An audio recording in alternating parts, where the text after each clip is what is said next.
আপনার ফোনের মধ্যে যদি এই 7টা অস্বাভাবিক আচরণ লক্ষ্য করেন তাহলে বুঝবেন যে আপনার ফোন হ্যাক হয়ে গেছে। দেখবেন হঠাৎ করে ফোন গরম হয়ে যাচ্ছে, স্লো হয়ে যাচ্ছে, নোটিফিকেশন আসছে, অপ্রত্যাশিত অ্যাড চলে আসছে, এরকম অনেক কিছু ঘটছে। তখন আপনাকে বুঝতে হবে যে আপনার ফোন হ্যাক হয়েছে। সো আপনার ফোন হ্যাক হলে আপনি কিভাবে রক্ষা করবেন বা আপনার ফোন হ্যাক হওয়ার হাত থেকে কিভাবে আপনি নিজেকে রক্ষা করবেন, আজকের ভিডিওতে সেসব নিয়ে আলোচনা করব। চলুন তাহলে শুরু করা যাক।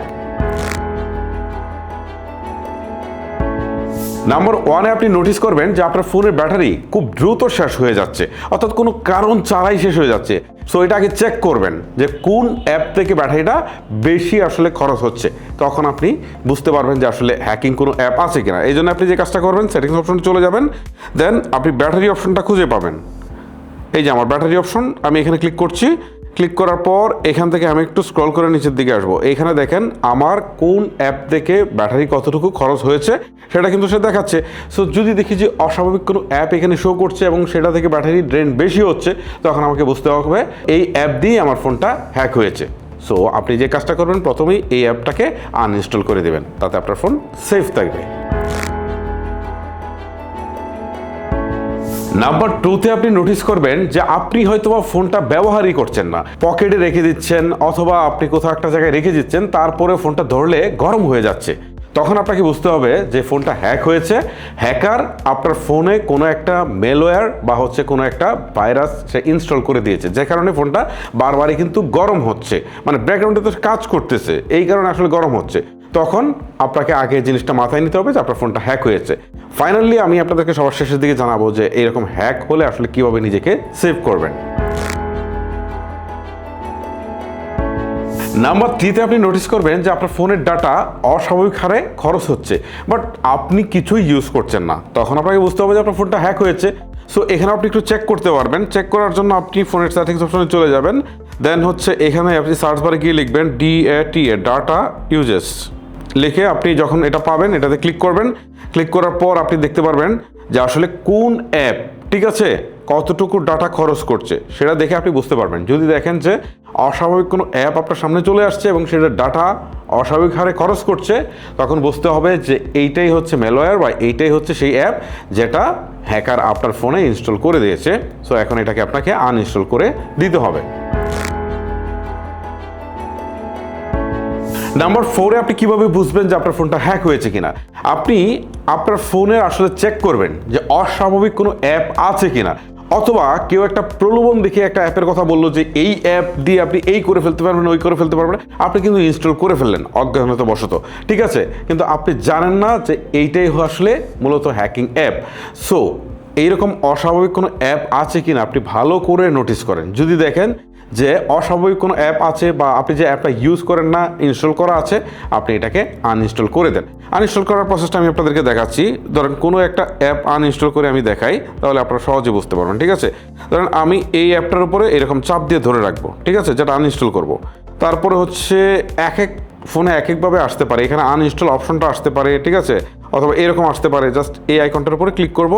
ক্লিক করার পর আমরা ভিতরের দিকে চলে আসবো। এই যে আনইনস্টল করে একটা অপশন আছে, এখানে ক্লিক দিয়ে তারপরে ওকে করে দেবো। এখন এটা আনইনস্টল হয়ে যাবে কিছুক্ষণের মধ্যে। এই যে আনইনস্টল হয়ে গেল, ঠিক আছে।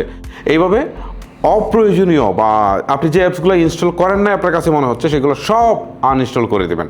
তাহলে হ্যাকিং অ্যাপ থাকলেও এটা কাজ কিন্তু এখানে শেষ।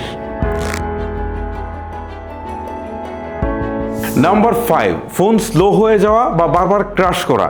এই ধরনের জিনিস যদি আপনি নোটিস করেন তাহলে আপনি বুঝবেন যে আপনার ফোনটা হ্যাক হয়েছে।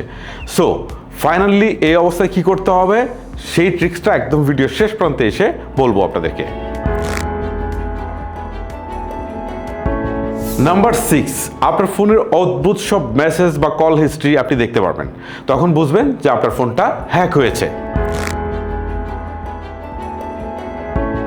নাম্বার 7-এ আপনি আরও অস্বাভাবিক কিছু জিনিস নোটিস করবেন, যেমন আপনার ক্যামেরা অন হয়ে যাচ্ছে, আপনার মাইক্রোফোন অন হয়ে যাচ্ছে বা এই ধরনের কিছু কাজ। তখনও আপনাকে বুঝতে হবে যে আপনার ফোনটা হ্যাক হয়েছে। ফোন হ্যাক হয়ে গেলে কিভাবে সেটাকে রক্ষা করতে হবে, তার আগে যাদের ফোন এখনো হ্যাক হয় নাই তারা কিভাবে নিজেকে রক্ষা করবেন সেগুলো কিছু বলি, তারপরে হ্যাক হয়ে যাওয়ার পর কিভাবে সেটাকে সেভ করতে হবে সেটাও বলবো। প্রথমত হচ্ছে আপনি অথেন্টিক কোনো সোর্স ছাড়া আপনার ফোনে কোনো অ্যাপ ইনস্টল করবেন না, মানে গুগল প্লে স্টোর ছাড়া বাইরে থেকে অ্যাপ ইনস্টল করবেন না, এতে বেশিরভাগ সময় ফোন হ্যাক হওয়ার সম্ভাবনা থাকে। 2 নম্বর হচ্ছে ফোনটাকে সবসময় আপডেট দেন। আমরা মনে করি যে আপডেট দিলে আসলে ফোনে প্রবলেম হয় না, আপডেট দিলে সিকিউরিটিটা আরও বেশি উন্নত হয়, যার ফলে কিন্তু সহজে ফোন হ্যাকাররা হ্যাক করতে পারে না। নাম্বার 3, অবশ্যই আপনি পাবলিক ওয়াইফাই অর্থাৎ কোনো একটা জায়গায় গেলেন, দেখলেন যে ফ্রি ওয়াইফাই আছে, কানেক্ট করবেন না, এতে ফোন হ্যাক হওয়ার সম্ভাবনা থাকে অনেক বেশি। নাম্বার 4, আপনার ফোনে আপনি শক্তিশালী পাসওয়ার্ড ব্যবহার করেন, অর্থাৎ এই যে আপনি নাম দিয়ে 1 2 3 দিয়ে এই ধরনের পাসওয়ার্ড দিবেন না। স্ট্রং পাসওয়ার্ড মানে কিছু স্মল লেটার, কিছু ক্যাপিটাল লেটার, কিছু বিভিন্ন সংখ্যা, বিভিন্ন চিহ্ন, এইরকম দিয়ে মিনিমাম 8 ডিজিটের একটা পাসওয়ার্ড দেন, এটা স্ট্রং পাসওয়ার্ড হবে, তাহলে সহজে আপনার ফোন কেউ হ্যাক করতে পারবে না। নাম্বার 5, আপনার ফোনে মেসেজের মাধ্যমে, ইমেলের মাধ্যমে অথবা দেখা গেল যে অন্য কোনো মাধ্যমে কোনো একটা লিঙ্ক পাঠাতে পারে, আপনি এই লিঙ্কগুলোতে ক্লিক করবেন না, এতে আপনার ফোন হ্যাক হতে পারে। নাম্বার 6 বলবো, সম্ভব হলে আপনি অ্যান্টিভাইরাস ব্যবহার করেন, তাতেও আপনার ফোন সেফ থাকবে। আচ্ছা, এবার আপনাদেরকে বলি যে কারণগুলো ব্যাখ্যা করেছি সেগুলোর যদি আপনি নোটিস করেন ফোনে, তাহলে বুঝতে হবে যে ফোন হ্যাক হয়েছে, আর হ্যাক হয়ে গেলে কীভাবে সেটাকে রক্ষা করবেন। প্রথম কথা হচ্ছে আমি যে বিষয়গুলো বললাম সাথে সাথে সেগুলো মানবেন। তারপরে হচ্ছে আপনার ফোনে যতগুলো অ্যাকাউন্ট আছে, সেটা ফেসবুক হোক, জিমেল হোক বা অন্য কোনো অ্যাকাউন্ট হোক, যত কিছু লগ ইন করা আছে সবগুলার পাসওয়ার্ড পরিবর্তন করেন। প্রথম কথা হচ্ছে এইটা। সেকেন্ড কথা হচ্ছে 2 ফ্যাক্টর অথেন্টিকেশন চালু করে দেন। এই 2টা কাজ প্রথমেই আপনি করে ফেলেন, ওকে। এবং অ্যাপ থেকে আপনি কিন্তু দেখতে পারবেন যে অপ্রত্যাশিত কোনো ডিভাইস আসলে এই অ্যাকাউন্ট দিয়ে লগ ইন করা আছে কিনা, সেগুলোকেও আপনি রিমুভ করে দিবেন। এবং সর্বশেষ কাজটা হচ্ছে আপনার ফোনে যত ডাটা আছে, ঠিক আছে, সবগুলো সরিয়ে ফেলেন, সরিয়ে ফোনটাকে রিসেট ফ্যাক্টরি দেন, দিয়ে আবার নতুন করে লগ ইন করেন, ঠিক আছে। তো কিভাবে রিসেট ফ্যাক্টরি দিবেন, এই জন্য হচ্ছে ফোনের সেটিংসে চলে যাবেন। সেটিংসে আসার পর আপনি যে কাজটা করবেন, এইখানে সার্চ অপশনটা আছে না, এখানে গিয়ে লিখবেন রিসেট, RESET, ঠিক আছে, রিসেট লিখবেন। লেখার পর আপনি দেখতে পারবেন অনেকগুলো অপশন আসছে, এখান থেকে এই যে ফ্যাক্টরি রিসেট করে একটা অপশন আছে, এখানে দিবেন, ঠিক আছে। দেওয়ার পর ইরেজ অল ডাটা, এখানে দিয়ে স্টেপ বাই স্টেপ আপনার ফোনের সমস্ত ডাটা আপনি মুছে দিতে পারেন। এতে যদি কোনো প্রকার সফটওয়্যার, মেলওয়্যার বা কোনো ধরনের কানেকশন থাকে সব চলে যাবে, বাট আপনার ফোনের কোনো ছবি, ভিডিও কোনো কিছু থাকবে না। এগুলো আপনাকে আগেই সরাতে হবে, ঠিক আছে। এগুলো সরাবেন, অ্যাকাউন্টগুলো সরাবেন, সব সরানোর পরে 2 ফ্যাক্টর অথেন্টিকেশনটা চালু করবেন, পাসওয়ার্ড চেঞ্জ করবেন, তারপর এই কাজটা করে আবার নতুন করে ফোনটাকে চালু করবেন, আবার সবগুলো অ্যাকাউন্ট লগ ইন দিবেন, তাহলে দেখবেন আপনি সেফ আছেন।